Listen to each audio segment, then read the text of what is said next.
এই মুহূর্তে বক্তব্য রাখবেন আজকের সভার প্রধান বক্তা।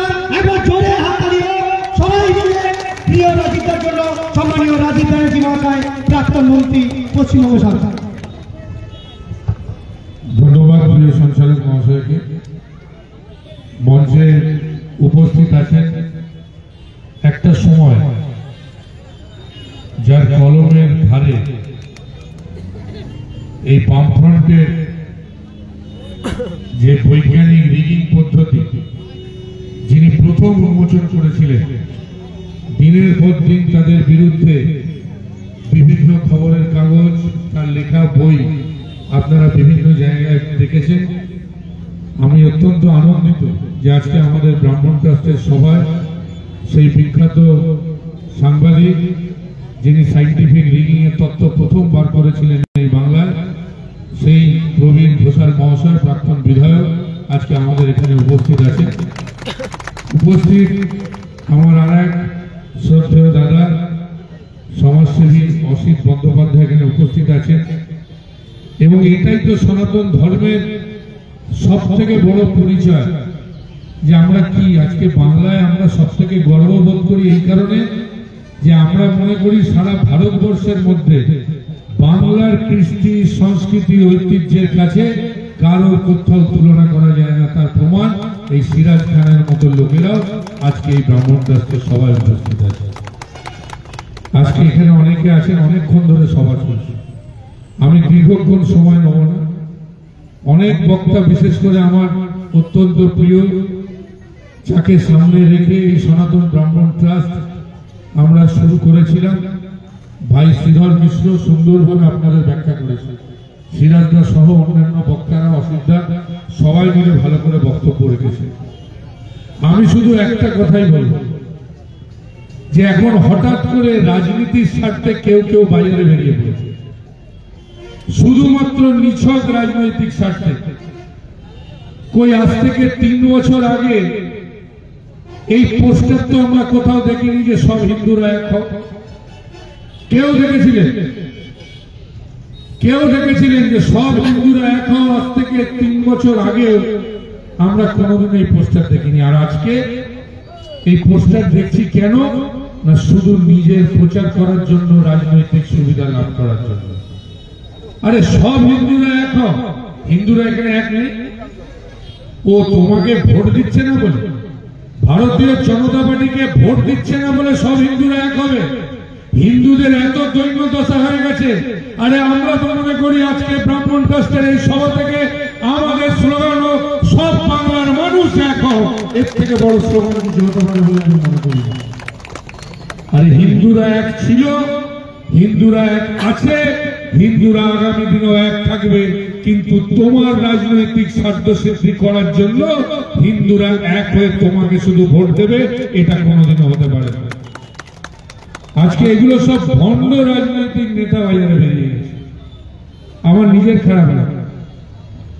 আমি নিজে প্রতিবাদ করেছিলাম, বিশ্বাস করুন, যে একটা রাজনৈতিক দলের কোনোদিনও স্লোগান হতে পারে না জয় শ্রীরাম। আরে ধর্মের স্লোগান কেন একটা রাজনৈতিক দল ব্যবহার করবে? ধর্মের স্লোগান একটা ধর্মীয় সংগঠন ব্যবহার করতে পারে, ভক্তরা ব্যবহার করতে পারে, সাধারণ হিন্দু ধর্মের মানুষ ব্যবহার করতে পারে। কিন্তু রাজনৈতিক দলের স্লোগান কোনোদিনও জয় শ্রীরাম হতে পারে না। আজকে যারা এই শ্রীরামের নাম নিয়ে শুধু রাজনৈতিক ফায়দা লোটার জন্য, যারা রাজনীতি করার জন্য, নিজেদের কুর্সি দখল করার জন্য ওই তাদের স্বপ্ন দেখছে কবে মুখ্যমন্ত্রী হবে। আরে বাপরে বাপ, মা জন্ম দিয়েছে সন্তানকে, সন্তান যদি মনে করে মাকে ছাপিয়ে যাবে, আজকে সনাতন ব্রাহ্মণ ট্রাস্টের আমরা বলে গেলাম 7 বার মৃত্যুবরণ করে 7 বার জন্মালেও মাকে ছুতে পারবে না, মমতা বন্দ্যোপাধ্যায়কে ছুতে পারবে না, এটা মাথায় রাখতে হবে। আজকে আমি শুনছিলাম সিরাজের মুখ থেকে বক্তব্য রাখছিল, সিরাজ দেওয়া দেখেছি সবাই রাখছিল। একটু আগে অত্যন্ত গুরুত্বপূর্ণ কথা প্রবীণদা বলে গেছে। আজকে বলুন তো, 4টে পীঠ আছে শঙ্করাচার্য, তাদের কি বক্তব্য? কুম্ভ মেলার সম্বন্ধে আপনারা শুনেছেন বিগত দিনে রাম মন্দির প্রতিষ্ঠার সময় আপনারা শুনেছেন, আরে রামলালা যদি প্রতিষ্ঠা করতে হয় কাদের হাত দিয়ে করতে হবে? নিশ্চিতভাবে সাধু সন্তদের হাত দিয়ে হবে, কোন ভণ্ড রাজনীতিকদের হাত দিয়ে সেটা হতে পারে না, এটা আমাদের বিশ্বাস। আজকে একজনও শঙ্করাচার্যকে ডাকা হয় না। কেন না? রাজনৈতিক ফায়দা লুটতে হবে, টিভির সামনে দেখাতে হবে 24 ঘন্টা যে আমি হচ্ছি প্রথম এবং প্রধান হিন্দু ধর্মের ধারক ও বাহক, অন্য যারা রয়েছেন তারা সবাই ভণ্ড। আজকে এই জায়গায় ভারতীয় জনতা পার্টির রাজনীতিতে এসে দাঁড়িয়েছে। এত সোজা পশ্চিমবঙ্গের সনাতনী মানুষদের বোকা বানানো এত সোজা। আরে পশ্চিমবঙ্গের সনাতনী মানুষদের বোকা বানানো যায়নি বলে বিগত লোকসভা নির্বাচনেও ভারতীয় জনতা পার্টিকে উপযুক্ত জবাব দিয়ে দিয়েছে এবং আমার দৃঢ় বিশ্বাস আগামী 2026-এ এই সনাতনী মানুষরা তারা যোগ্য জবাব দেবেন ওই ভারতীয় জনতা পার্টি। যারা স্বপ্ন দেখছেন মুখ্যমন্ত্রী হবে, যারা স্বপ্ন দেখছেন কুর্সি দখল করতে, আমার ভাবতে অবাক লাগে। একটা সময় আমরা সবাই একটা দলে ছিলাম। একটু আগে বলছিল ইফতার পার্টি করেছে, তখন এত মনে হয়নি হিন্দু হিন্দু হিন্দু হিন্দু হিন্দু হিন্দু। আর 2021-এর পর থেকে মনে হচ্ছে হিন্দু হিন্দু হিন্দু হিন্দু হিন্দু হিন্দু, উঠতে বসতে হিন্দু, কথাবার্তায় হিন্দু, কাজে হিন্দু। আরে মমতা বন্দ্যোপাধ্যায়কে হিন্দুত্বের সার্টিফিকেট ভারতীয় জনতা পার্টি বা শুভেন্দু অধিকারীর কাছ থেকে নিতে হবে। মমতা বন্দ্যোপাধ্যায়ের সার্টিফিকেট বাংলার মানুষ নয়, ভারতবর্ষকে পৃথিবীর মানুষ দিয়ে দিয়েছে মমতা বন্দ্যোপাধ্যায়ের সার্টিফিকেট। আরে মমতা বন্দ্যোপাধ্যায় যেভাবে কালী পুজো করে, যেভাবে চণ্ডী পাঠ করে, একটু আগে প্রবীণদা বলছিল এত সরকার এসছে গেছে বাংলায়, জীবনে কোনোদিনও আমরা দেখেছি দুর্গা পুজোকে কার্নিভাল করে সারা বিশ্বের দরবারে যিনি নিয়ে গেছে তার নাম মমতা বন্দ্যোপাধ্যায়। এই মমতা বন্দ্যোপাধ্যায়কে সার্টিফিকেট দিতে হবে যে আমি হিন্দু না মুসলমান না আমি অন্য কোন জাতি। লজ্জা ঠিক কারা মমতা বন্দ্যোপাধ্যায় কুশপুস্তলিকা পড়াচ্ছে? আমি তাদেরকে বড় করতে চাই না, যারা কুশপুস্তলিকা পড়াচ্ছে আমি তাদেরকে আজকে বলে রাখি, ভাই সনাতনী ধর্মের আজকে মানুষজন আমরা তোমাদের ক্ষমা করে দিচ্ছি। কেন তোমরা নিজেরা জানো না কি অপরাধ করছো। যে অপরাধ তোমরা করেছো মমতা বন্দ্যোপাধ্যায় কুশপুস্তলিকা জ্বালিয়ে আগামী দিন ভারতীয় জনতা পার্টিকে এই মেদিনীপুরের মাটি থেকে উপড়ে দেবে এই সনাতন ধর্মের মানুষজন। আমরা ক্ষমা করে দিলাম তোমাদের। তোমাদের রাজনীতির রং চড়াতে হবে, তোমাদের রাজনীতি করতে হবে, তাই তোমরা মমতা বন্দ্যোপাধ্যায়ের সাথে রাজনৈতিক ভাবে এটে উঠতে না পেরে, উন্নয়নের লড়াইয়ে এটে উঠতে না পেরে, উন্নয়নের কর্মযজ্ঞে নিজেদেরকে সামিল করতে না পেরে আজকে হিংসার বসে তোমরা মমতা বন্দ্যোপাধ্যায় কুশপুস্তলিকা পড়াচ্ছ। কে ঠিক ধর্ম পালন করছে বলুন তো? আমি সমস্ত মানুষের কাছে প্রশ্ন করব, সনাতন ধর্মের মানুষদের কাছে, বাংলার মানুষের কাছে, কে সঠিক ধর্ম পালন করছে? যারা কলকাতার বাজিয়ে শুধুমাত্র নিজেদের রাজনৈতিক ফায়দা লোটার জন্য ব্যানার চেপে সব হিন্দুরা এক হও আর হিন্দুরা আমাদের ভোট দাও, আমরা যাতে আগামী দিনে শাসন করতে পারি, তারা না যারা বাংলার 11 কোটি মানুষের সুখ দুঃখের সাথী হয়ে বাংলার মায়েদের চোখের জল মুছিয়ে লক্ষ্মীর ভান্ডার দিচ্ছে, কন্যাশ্রী দিচ্ছে, যুবশ্রী দিচ্ছে, পথশ্রী দিচ্ছে, স্বাস্থ্যসাথী দিচ্ছে, খাদ্যসাথী দিচ্ছে, স্বাস্থ্যসাথী দিচ্ছে, পুরোহিত ভাতা দিচ্ছে, সে ঠিক ধর্ম পালন করছে? না যারা শুধু ধর্মের নামে রাজনীতি করার চেষ্টা করছে তারা ঠিক ধর্ম পালন করছে? আমি মানুষের কাছে প্রশ্ন রাখতে চাই। স্বামীজির ছবিতে মালা দিলাম আমরা, স্বামীজির উক্তি, জীবে প্রেম করে যেই জন সেই জন সেবিছে ঈশ্বর। আর এই ঈশ্বরকে কোথায় খুঁজে পাবে? যদি কর্ম আমার ঠিক না হয়, যদি আমি কাজই ঠিক মতো না করলাম, যদি মানুষের পাশে না দাঁড়ালাম, মানুষের দুঃখ দুর্দশার সাথী না হলাম, মানুষের দুঃখ যদি না ঘুচাতে পারলাম, আর শুধু সারাদিন যদি ধর্ম ধর্ম ধর্ম হিন্দু হিন্দু হিন্দু হিন্দু করে যায়, তাহলে সেই ধর্মের কোন দাম আছে বলে আমি মনে করি না।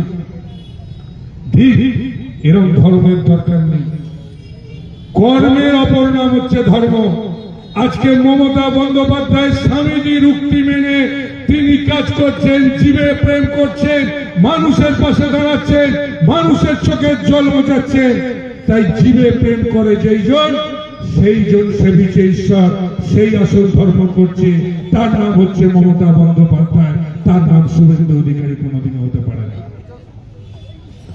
তাই আমি আজকে আপনাদের বলি, সন্ধ্যা নেমে গেছে, পথ অবরুদ্ধ হয়েছে, আমি একটাই কথা আপনাদের বলবো, সনাতন ধর্মের যারা ধারক বাহক আছেন, এই ধর্মের মাহাত্ম্য যদি বুঝতে পারেন, আমি তাদের বলি, একটু আগে শ্রীধর বলছিল, সনাতন ধর্মে আমাদের শিক্ষা হচ্ছে নিজের ধর্মকেও ভালোবাসো, অপরের ধর্মকেও শ্রদ্ধা করো, তার নাম হচ্ছে সনাতন ধর্ম।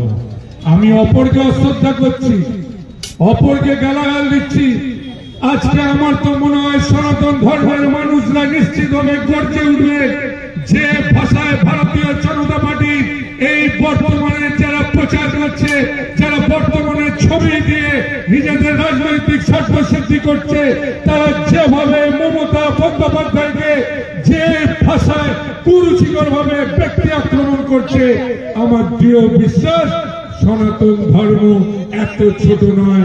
নিশ্চিতভাবে সনাতন ধর্মের মানুষজন আগামী দিনে তাদের উপযুক্ত শিক্ষা দিয়ে, আগামী দিনে তাদের উপযুক্ত মুখে জবাব দিয়ে প্রমাণ করে দেবে সনাতন ধর্ম অনেক বড় ব্যাপার। যারা বুঝতে পারে না, তারা ওই নরেন্দ্র মোদীর ছবি লাগিয়ে শুধু নিজেদের প্রচার করে। সনাতন ধর্মের ওইভাবে প্রচার করার প্রয়োজন হয় না। সনাতন ধর্ম মানুষের হৃদয়ে থাকবে, এর থেকে বড় কথা থাকতে পারে বলে আমি মনে করি না। সুতরাং আমি সবাইকে বলব, আপনারা সবাই একজোট হন, ধর্মের নামে নয়। আমাদের ধর্মের নাম হচ্ছে মানব ধর্ম। সনাতন ধর্ম শিখিয়েছে আমাদের ধর্মের নাম মানব ধর্ম। আগে মানব ধর্ম পালন করতে যদি আমি শিখি, তাহলে আমি সনাতন ধর্মের কাজ আমি ঠিক মতো করতে পারি। তাই সবাইকে নিয়ে আমাদের চলতে হবে। আর তারা যে শুধু রাজনীতি করতে চাইছে, সেটা নিশ্চিতভাবে বাংলার মানুষ, মেদিনীপুরের মানুষ, আমি তাদের শ্রদ্ধা করি। কারণ আমি জানি যে স্বাধীনতার সংগ্রামে যদি প্রথম কারোর ভূমিকা থেকে থাকে, সেটাই অবিভক্ত মেদিনীপুরের মানুষদের ছিল। তাই আগামী দিনেও আপনাদের যদি সত্যিকারের সনাতন ধর্মের মানুষদের যদি এই ভণ্ড সন্ন্যাসীগুলোর, এই ভণ্ড রাজনৈতিক নেতাদের যদি বেআব্রু করতে পারে, যারা করবে তাই হচ্ছে সেই জেলার নাম হচ্ছে মেদিনীপুর জেলা।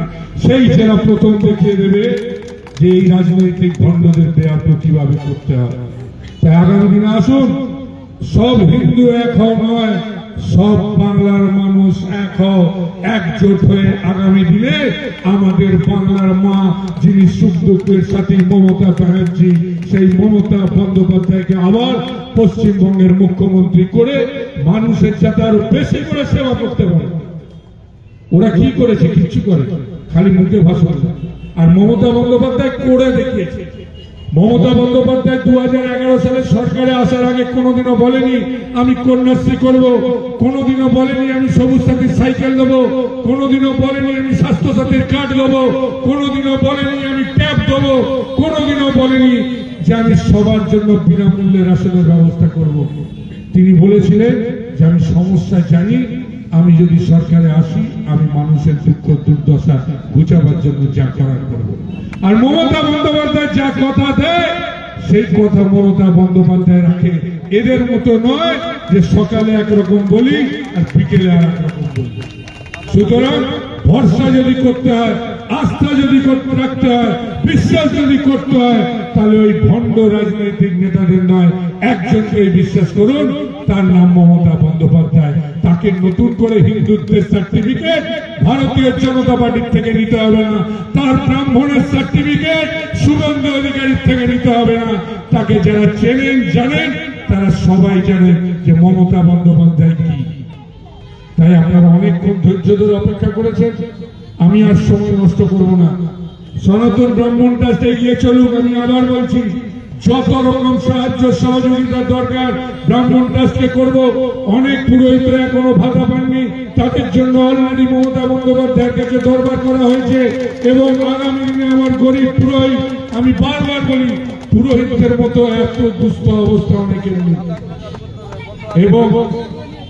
এবং তাদের জন্য যাতে আগামী দিনে আরো ভালো করে পরিষেবা দেওয়া যায়, সেটা যদি কেউ করতে পারে, তার নাম হচ্ছে মমতা বন্দ্যোপাধ্যায়, অন্য কোনো নাম নেই।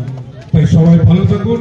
সবাইকে অজস্র ধন্যবাদ, কৃতজ্ঞতা, নমস্কার, শুভেচ্ছা, অভিনন্দন জানিয়ে আমার বক্তব্য শেষ করলাম।